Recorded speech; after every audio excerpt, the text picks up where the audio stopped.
গাছ থেকে কুমড়ো শাক পেড়ে আর দেখুন এইভাবে বানিয়েছি ছোট্ট চিংড়ি মাছ দিয়ে কুমড়ো শাকের এই চচ্চড়ি রেসিপি।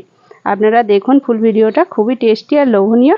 ভালো লাগলে অবশ্যই কিন্তু লাইক শেয়ার কমেন্ট করবে, আর চ্যানেলে নতুন হলে চ্যানেলটা অবশ্যই সাবস্ক্রাইব করে দিয়ে পাশে থাকবে। আমাদের আজকে গাছের কুমড়ো শাক দিয়ে আপনাদেরকে দেখাবো কুমড়ো শাকের একটা চচ্চড়ি রেসিপি ছোট ছোট চিংড়ি মাছ দিয়ে। কীভাবে বানায় ভিডিওটা দেখুন, খুবই টেস্টি আর লোভনীয় একটা রেসিপি হতে চলেছে। নমস্কার বন্ধুরা, রূপার রান্নাঘর উইথ ভিলেজ ফুডের তরফে আপনাদের সকলকে রইল অনেক অনেক স্বাগত।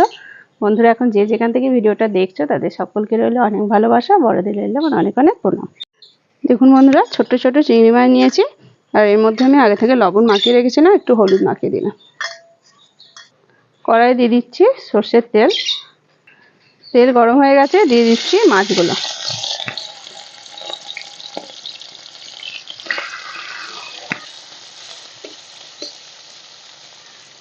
মাছগুলো নেড়ে চেড়ে খুব সুন্দর করে ভেজে নিয়েছি, এবার আমি তুলে নিচ্ছি। তেলের মধ্যে দিয়ে দিচ্ছি পেঁয়াজ কুচি।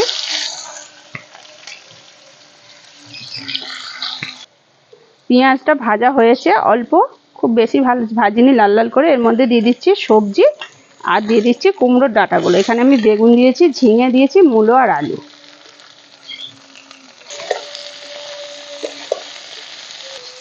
লবণ দিয়ে দিচ্ছি, হলুদ দিয়ে দিচ্ছি। এইভাবে আমি চাপা দিয়ে ভেজে ভেজেও নেব একটু করে খুলে খুলে, আর দেখবেন সবজিগুলো কিন্তু এদিকে সিদ্ধ হয়ে যাবে। দেখুন বন্ধুরা, সব সবজি ডাঁটাগুলো কিন্তু ভাজাও হয়ে গেছে আর সিদ্ধও হয়ে গেছে। শাকটা কিন্তু খুব নরম বলে খুব সুন্দরভাবে সিদ্ধ হয়ে গেছে। এবার আমি এর মধ্যে দিয়ে দিচ্ছি শাকগুলো, পাতাগুলোকেও দিয়ে দিলাম।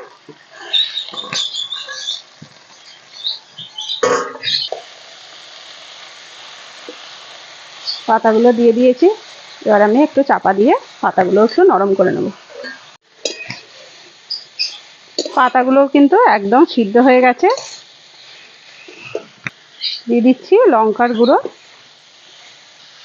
অল্প একটু স্বাদের জন্য চিনি দিয়ে নিলাম। এবারে দিয়ে দিচ্ছি চিংড়ি মাছগুলো দিয়েও আমি আবার একটু ভালো করে কষবো। এইভাবে যত কিন্তু কষি কষি এই চচ্চড়িটা করবো, তত কিন্তু টেস্টটা খুব ভালো আসবে। মাছের সঙ্গে শাকটার সাথে খুব সুন্দর করে মজে গেছে। আপনারা চাইলে কিন্তু এখানে দুটো বড়ি দিতে পারেন, ডালের বড়ি ভেজে, তাতেও কিন্তু খুব ভালো স্বাদ আসে। আজকে আর বাড়িতে ডালের বড়ি ছিল না বলে দেওয়া হলো না। কুমড়ো শাকের একদম শুকনো শুকনো চচ্চড়ি একদম রেডি হয়ে গেছে, এবারে নামিয়ে নেব।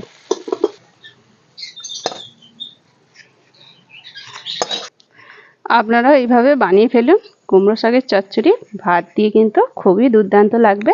আজকের মতো ভিডিওটা বন্ধুরা এখানেই শেষ করলাম। আবার অন্য কোনো দিন নতুন একটা ভিডিও নিয়ে হাজির হবো আপনাদের কাছে। ততক্ষণের জন্য টাটা, নমস্কার।